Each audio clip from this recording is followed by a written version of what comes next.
So my YouTube, stop it. So the time has come when Christmas is over and it's now focusing on the new year.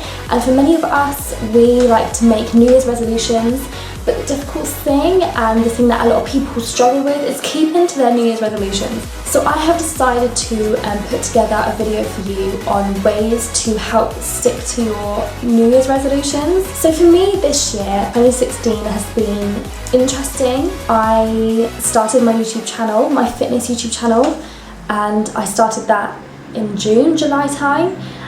And I'm really happy that I am now got over 100 subscribers on my YouTube channel.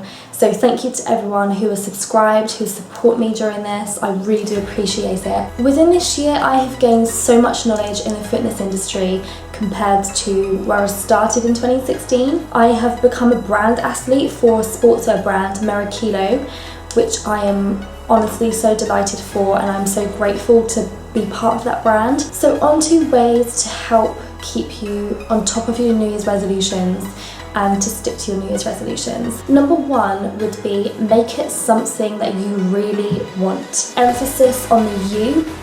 You've got to do a New Year's resolution for you and believe that you can do it. Let's just say, for example, your goal is to save money. Perhaps you want to save up for a holiday or a new car, or you want to think of moving out of your house. Then you're doing that because of you. And that also does link on to tip number 2, and that is to be specific. This is probably my favorite sort of tool in creating goals for yourself, is be specific with your goal. Say it's to save money. Create a percentage of your earnings of how much you want to save. So every month you want to save X amount of money. The more you are specific about your goals, the likelier you are to achieve your goals. For example, if you wanted to start exercising more in the new year, don't just say, I want to exercise more. How many times per week you want to exercise?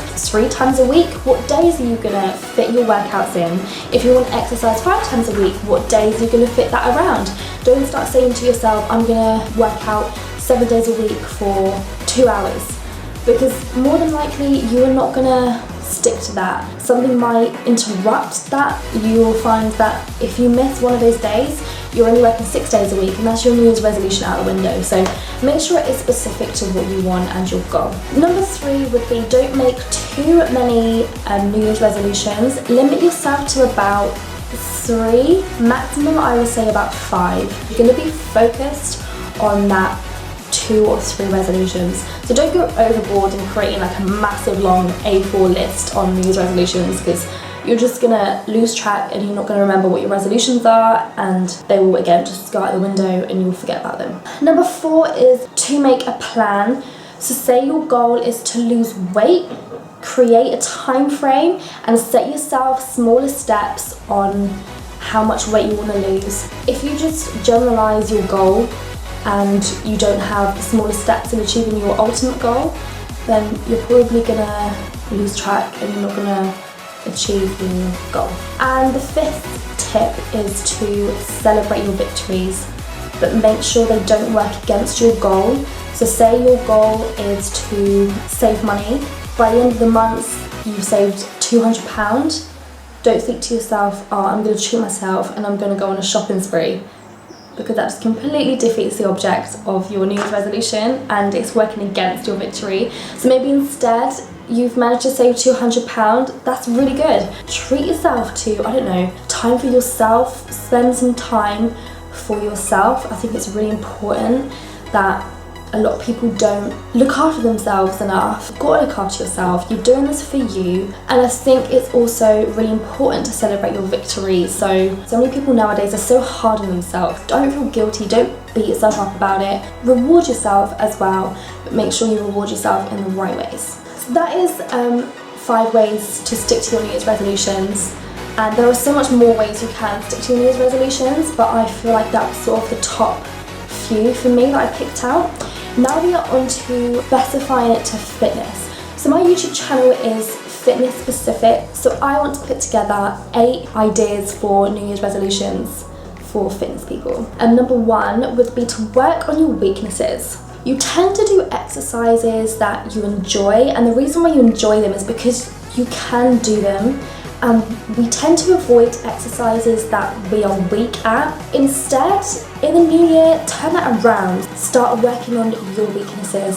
Something so simple as, if you're training one leg at a time, start with your weaker side and then go on to your stronger side. I think that's something that I'm going to take into consideration for myself. I tend to avoid doing ab workouts, and the reason why is because I don't have abs, and that is part of diet, but it's also because I don't even train abs. I don't have a day where I train abs. I can't remember the last time I did train abs, okay? My New Year's resolution could be to start training abs, and the more I do it, I'm improving my weaknesses and I'm building on my strengths at the same time. So improve and work on your weaknesses. Number 2 is to start doing more HIIT cardio, so interval training, high intensity interval training.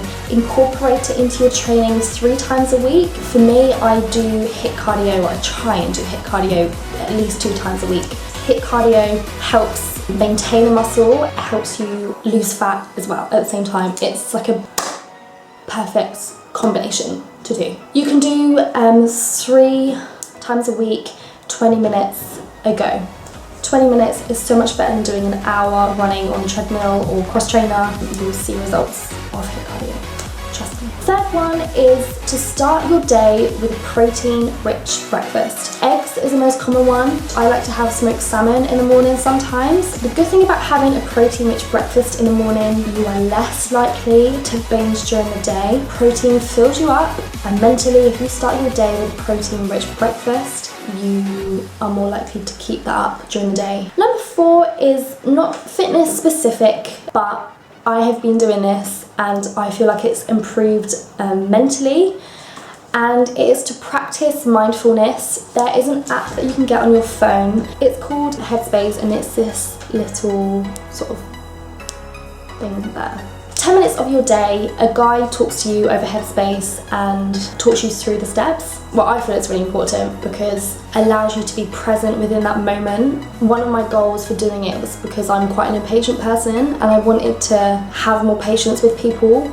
and myself. I tend to get really impatient with myself on the littlest things, and I feel like improving and carrying out mindfulness exercises, mentally it has changed me, not masses, like not drastically, but I am seeing slight improvements. Allowing yourself to really be present in that moment and go over your goals will help you achieve your goals even more. Number 5 is to avoid processed foods.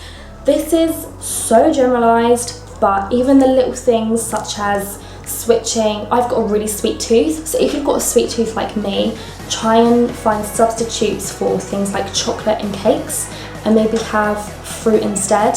Fruit's got natural sugars in it and it will help curb your appetite. I also find that a glass of pineapple juice in the morning does actually help me stop binging on sweet stuff during the day. Also make a habit of, instead of drinking coffee, soda drinks like Pepsi, Coke, Fanta, start drinking more herbal teas. So we've got green teas, flavoured green teas as well. I like to drink green tea in the morning and throughout the day, and then I like to drink a cup of chamomile in the evening, and it also helps me sleep quite well. So that is another resolution you could also include. Number 6, I found this online, but I feel like I want to actually take this up for myself, and it's to create a gratitude journal.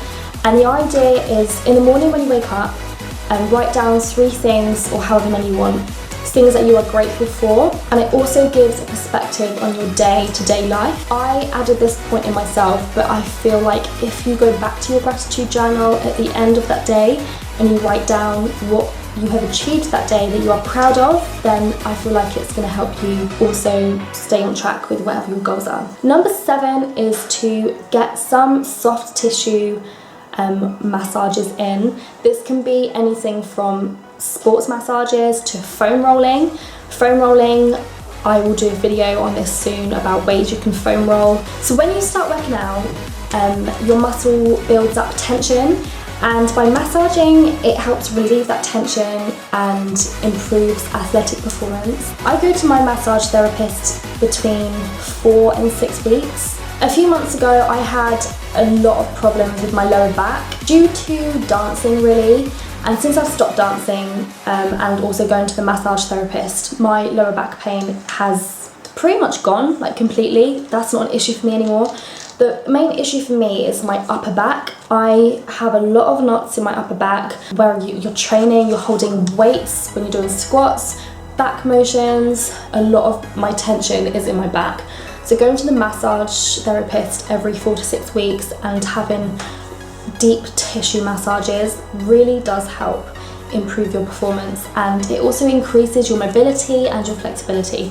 So I would suggest that, or you can do foam rolling. It can be quite painful, but it is worth it. And the final one is simple, but it's easier said than done, and that is to get enough sleep. So nowadays a lot of us are consumed with being on our phone and social media, and we tend to lose sleep, go to bed late, waking up early. We don't get the required amount of sleep a day, which is between 6 and 8 hours. I like to get about between 6 and 8 hours. Your sleep is actually the time when your muscles repair themselves and grow. Also try and make it a habit to have a set time when you go to bed and have a set time when you wake up. Sleep deprivation does affect us physically. It can affect our mood, it can affect our coordination, it can affect our agility and our general performance while training. The positives of sleep include better endurance, better heart rate. When I say better heart rate, I mean like a lower heart rate. My heart rate used to be between 95 and 100 beats per minute. That was about 1.5 years ago. Now my heart rate is down, resting heart rate is between 60, 55 and 65. And it also helps increase your energy throughout a workout. So if you're running on 3 hours sleep, chances are you're not going to put in all your effort into that workout that day. So I hope you've enjoyed my New Year's resolution tips, how to stay on track with them, how to keep motivated, and also make sure you subscribe for more videos and follow me on all social media for updates. Don't hesitate to contact me if you want any more information. Happy New Year to you all, and I will see you in the next video. Thank you very much.